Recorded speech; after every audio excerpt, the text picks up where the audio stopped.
Hello folks, welcome to Board Game Corner. I'm Mark. And I'm Randy. Today we're doing a preview of Sunset Over Water.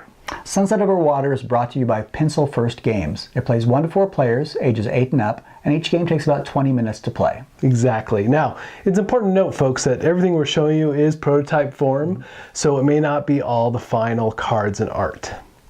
Sometimes you need to get off the beaten path to find a beautiful landscape to paint. Wake up early, hike deep into nature, and find your perfect spot. Some paintings sell for commissions, others you'll keep for yourself. But you're always going that extra mile to find inspiration. Now, this is what the setup looks like. You know, it's a 5x5 grid for the landscape cards. You've got your commission cards at the top, right? And your daily what do you call it? Daily goal card. Thank you. So all that makes up the board. The setup's pretty quick and easy, right? I mean, it really works well. And there's these really nice reference cards. And then every player gets a colored set of plan cards and their little artist meeple, which is pretty cool, actually. During the planning phase, each player deals themselves 3 planning cards from their deck. They look at them, they choose one, and they put the other 2 at the bottom of their deck face down. Then simultaneously, all players reveal their planning card. Now each planning card has 3 different characteristics on it. At the very top, it shows the time that the player will get started of the day to begin his day of trekking and painting.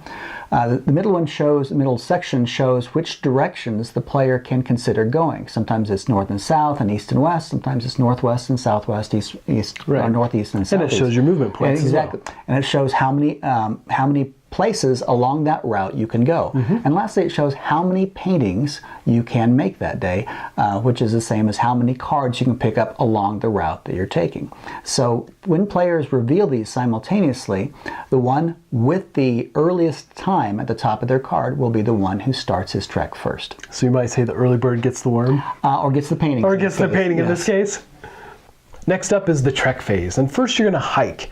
And really, once you follow off a direction based on the paths that your card will let you go, then you're on that path. You can't change directions in the middle. Right. So basically what you can do is once you've determined your card, you can choose amongst these directions and you can go up to this many spaces, but you can't turn left or right. That's right. And you don't have to use all the numbers, right? You can go 1, if it's 3, you can move 1 space if that's what you're really after.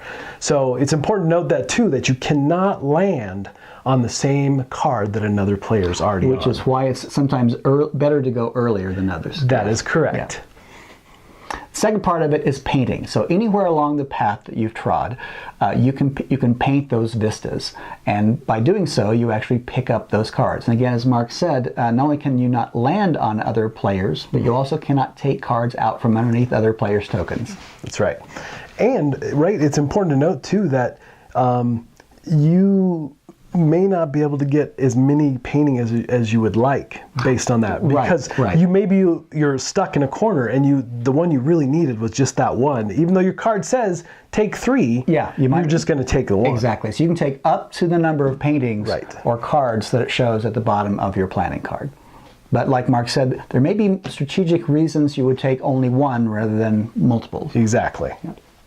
Okay, so next up you're going to sell, which means really what that boils down to is the icons on your cards, on your landscape cards, do they match any of the icons that are in the commission deck or that are up here for sale? So you might be looking for certain things, like the sun or the water or the mountains. It just depends on what the commissions, what they're looking for you to sell. So you might actually hold on to paintings because they do give you points at the end of the game as well. But you are actively looking to sell those cards. You'll get far more points if you sell them as commissions rather than keep them till the end of the game. But you might find that you have cards which match a high point commission that the other players aren't as close to finishing as you are. So you might say, well, I can afford not to finish it this turn, and next turn I position myself in a place where I can grab that. Or a couple. Exactly, or a couple. So the key is really paying attention to the icons, and it might not be intuitively obvious. You're looking at some beautiful,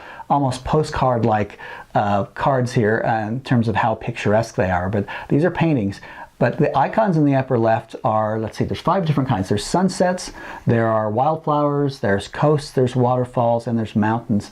And The icons in the upper left actually depict or maybe abstract what you see in the picture themselves. Right. So for example, this one, it shows a coastline and a waterfall. Right. So the key is paying attention to those icons and making certain that you're collecting the right ones to match the requirements of the commission card. And of course there's the question mark, which acts like a wild. Can be right? anything at all in that one. Any feature. Exactly. Right. All right, so lastly is the daily goal. So at the end of your turn, you're going to check to see if you match the daily goal. And in this case, for this daily goal, it is be the last person to paint a landscape with exactly 3 features on it.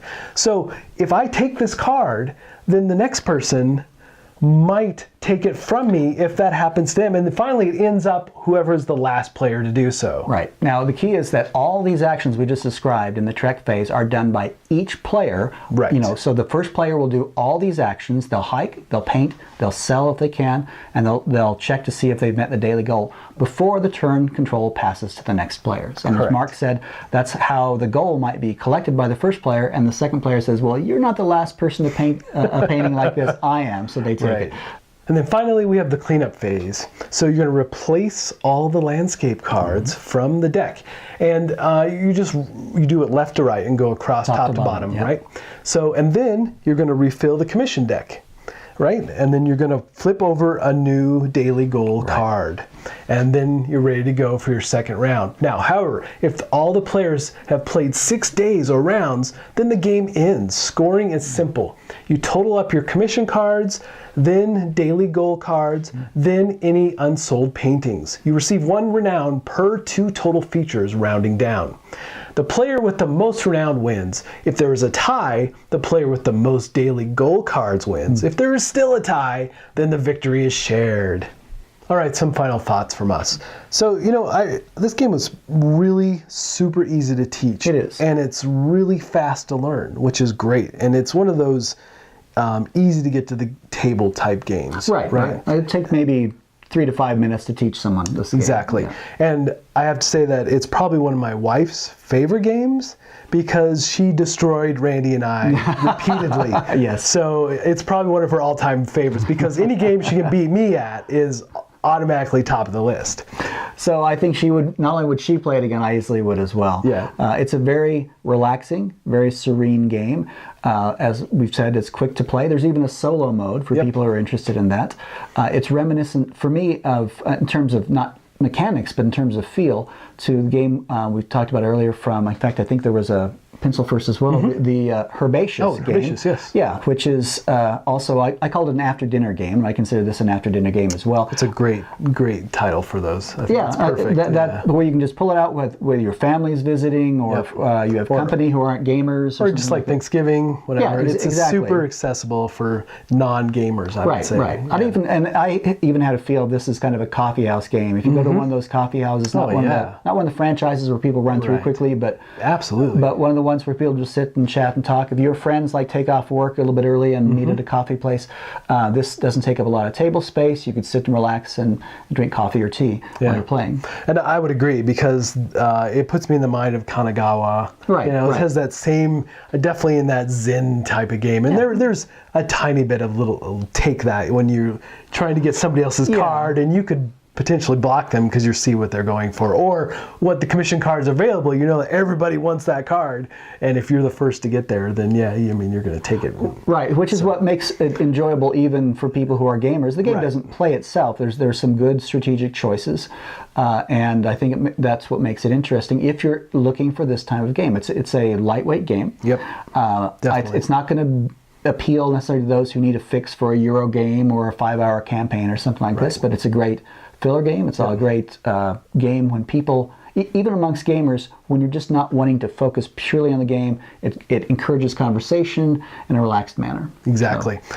And again, it's really, really accessible. I mean, very family friendly. Right, which is great. And the artwork is beautiful. It is. I mean, I love all the landscapes. They did a really nice job here. And I really like the reference cards. It really, again, super helpful in teaching the game, and it's just right there accessible for new players. So. And they did a good job with these. Now these are prototypes, but it's nice. But they're really nice. I like the little artist. They keep you in the mind of that you are a painter that's doing the painting instead of just an abstract They're not cubes. They're though, not cubes, which is unfortunate. Randy's favorite thing. There need to be like dozens of cubes to satisfy me. That's right. All right, folks. Well, I'm sure they would appreciate your support. And remember, everything we've shown you is prototype form. So the final artwork and the cards, keep an eye out for what that's going to look like. And maybe even the rules too. And even the rules There too. might be slight tweaks to those as well. So, and just remember that as you're looking at this. So, again, I think that's it for us. That's it. Until next time, folks, we'll see you at the table.